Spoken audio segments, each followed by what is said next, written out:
sinusulat kong nasa puso ko at ang katotohanan. Anong ginawa ng Marcos administrasyon? Anong ginawa ni General Torre?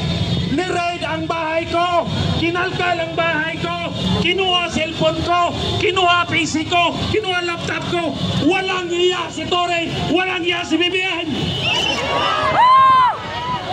Kung hindi tayo magpapakita ng tapang, walang mangyayari sa Pilipinas. Kahit konti lang tayong matatapang, pag nakita ng buong bansa na meron palang matapang na Pilipino, susunod sila! Marcos resign! Marcos resign! Marcos resign! Marcos resign! Marcos resign! Marcos resign! Mabuhay tayong mga Pilipino!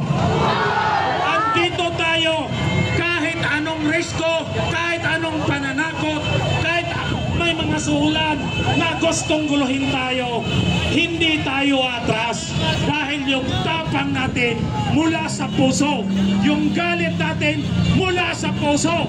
Galit na ang Pilipino. Alam natin, merong mga nanood lang, pero pag nakita nila na ito na yung araw na to, mamayang hapon, dodoble, aabot tayo ng milyon. Basta walang aalis, basta walang atras, mabuhay ang Pilipino! BBM resign! BBM resign! BBM resign! Marcos Romualdez kawatan! Marcos Romualdez kawatan! Marcos Romualdez Kawatan! Marcos Romualdez kawatan! Ito ang mensahe ko kay Bongbong Marcos na Bangag. Pag hindi ka bumaba, hindi titigil ang mga Pilipino. Hindi natatakot ang totoong matapang na Pilipino sa danak ng dugo. Kung kailangan isalba ang bayan na to sa mga magnanakaw, sa mga kriminal, sa adik na presidente, gagawin natin.